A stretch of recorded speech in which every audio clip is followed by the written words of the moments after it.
Hello and welcome to Wasted Plotential, where we discuss the wasted potential of our favourite plotlines. When discussing wasted concepts in MK, I don't think there is any idea more wasted than Dark Raiden. Mainly because they keep doing it. And it's shocking, no pun intended, that this is the case given that, save for the DC crossover, Dark Raiden has some presence in every mainline MK game since 2004's Deception. That is to say, for the last 20 years! And not just as a costume, he is consistently part of the story.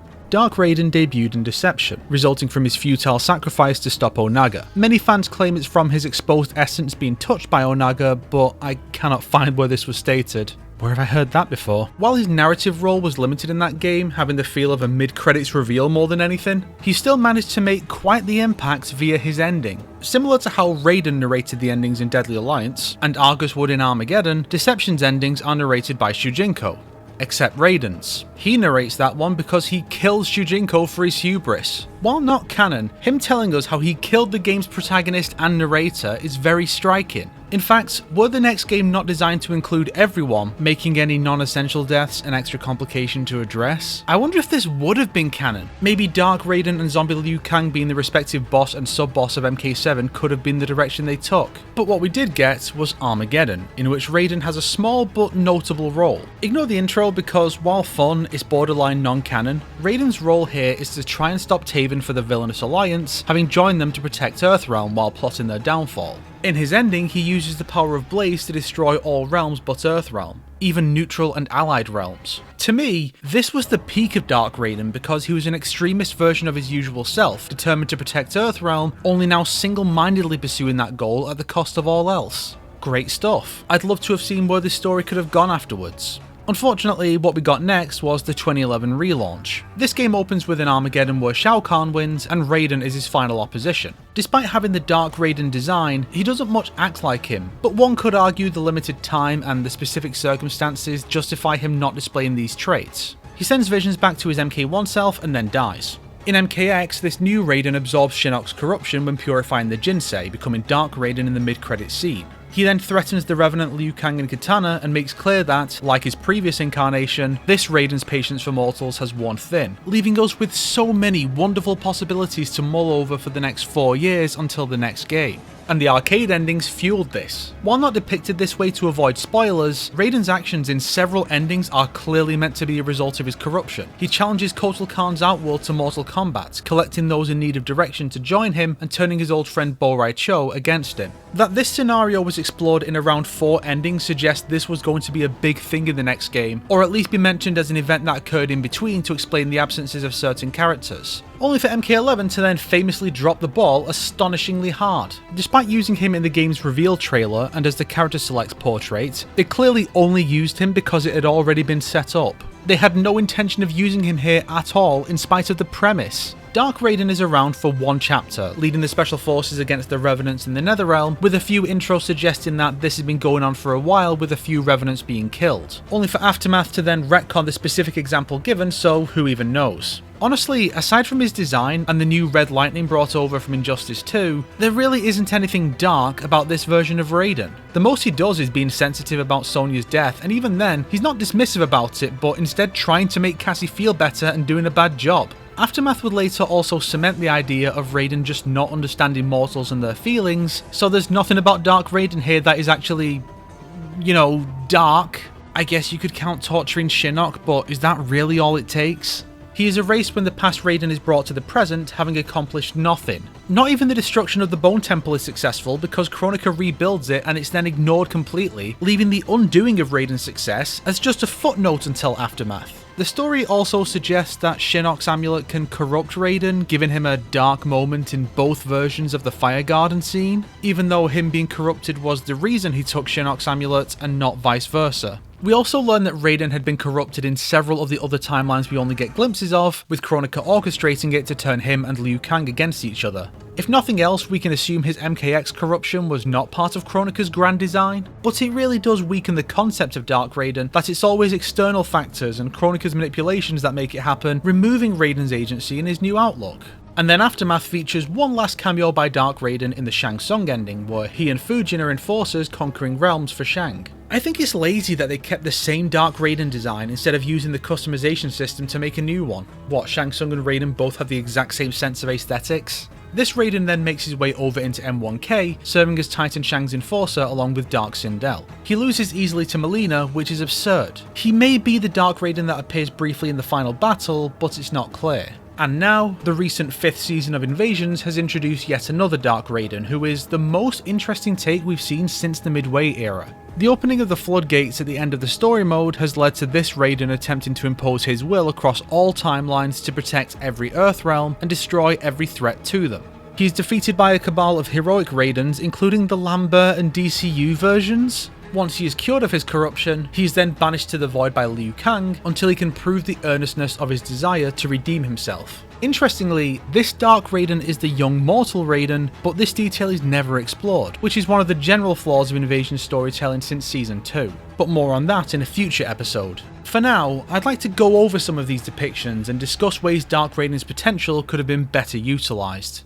The original version was handled well enough in the original stories. As a teaser, then a bit player, I see no specific issues with the Midway version. He just needed a better follow-up than MK9, be it a sequel to Deception or Armageddon. Him being a threat to all the realms outside of Earthrealm could have led to a very unique roster where we focus on Edenia, Chaos Realm, Order Realm, Vaeternus and the like, having characters from those going up against Dark Raiden after he makes a declaration of intent across the realms, while others ally with him in hopes of either saving their realm or overthrowing him once he's won. Alternatively, he could be the reason for Armageddon, since his goal is to destroy several worlds and all of their inhabitants. In either case, he ultimately meets the fate that Fujin's Armageddon bio suggests he was supposed to when he died, reincarnated in Earthrealm as a fresh soul, amnesiac and neither good nor evil. Maybe this new young Raiden could be one of the new generation characters in the original plan for that. You could even make him a girl if you wanted, the sky's the limit.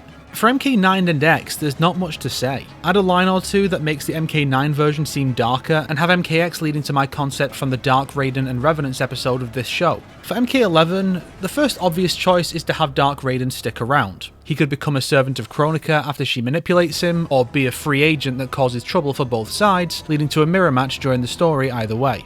But my main idea here actually deals with the past Raiden. With his newly established general potential for turning evil, I think that could have been utilised in the final chapter. Despite how often we have fights between Raiden and Liu Kang in these modes, we have never played as Liu Kang for one. So picture this, when Raiden saves Revenant Liu Kang, it is not a bizarre fusion of the two and past Liu Kang. Like his MKX self in the Jinsei, Raiden instead absorbs the evil from Revenant Liu Kang, transforming the two into Fire God Liu Kang and Dark Raiden. Raiden is overwhelmed by his frustrations with how things have gone over the course of this timeline, and general evil driving him mad. Liu Kang is then forced to kill him, perhaps utilising the same method he attempted back in MK9. With Raiden's death here, we have the Liu Kang we followed in MK9 and X taking on the Fire God role instead of just writing him off as a lost cause. I plan to go further into this in a future video, but I think the final chapter of M1K would have been stronger if every character got a unique fight or two just for them. Dark Raiden could be a unique foe for either Mortal Raiden or Fire God Liu Kang. Raiden gets to see what he could become, not just be told about it secondhand, which would be a better justification for him starting to worry about his future as seen in his arcade ending. And maybe he fights alongside his good god counterpart as reassurance. Alternatively, Liu Kang could fight him in this or the previous chapter as a final passing of the torch from the previous protector god to the current one, Liu Kang telling his former mentor to rest easy, knowing that Liu Kang will protect Earthrealm in his stead. This extra focus could reveal more about Shang's timeline. Maybe that Liu Kang has a similar relationship with Dark Raiden to the traditional versions of the two, just evil. And for the Invasions version, I just want to know how this Mortal Raiden became corrupted. Was this the failed reality of another Liu Kang? Is he the one seen dying in the intro? Why is Fujin still a god here? Just a few explanations that could have been sprinkled in via the Mesa Boss introductions would be nice. I also think it would be radical if all the surviving invaders, including Raiden and Scorpion, would all come back in either the series finale of Invasions or in the story expansion. Just have them show up to help in the final battle against the biggest, baddest titan of them all. For a concept they keep using, it really is shocking, again not intended, how little of note has been done narratively to explore the motivations and ramifications of an evil version of Raiden. At this point we may as well ask the guy in charge of the Legends films to do something about it because the games don't seem to want to.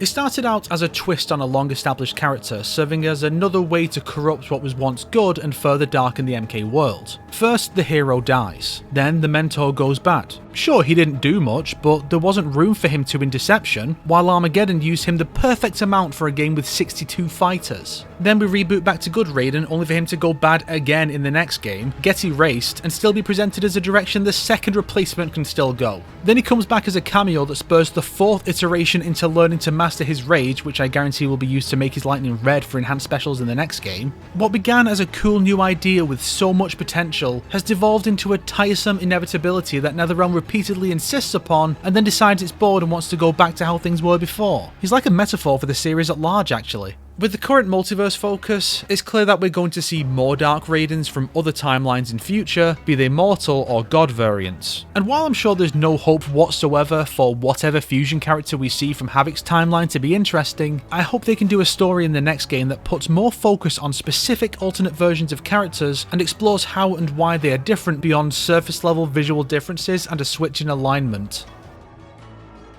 If you liked this video, why not subscribe and support me on Patreon like these fine people here? If not, then make sure to share it with your enemies so they can suffer along with you. Today's recommended video is the latest episode of the Combat Kings podcast, where we talk about Season 5 of Invasions, including Dark Raiden. Because the only other Dark Raiden videos on this bloody website are lazy compilations of scenes featuring him that get hundreds of thousands of views. Yes, I am bitter.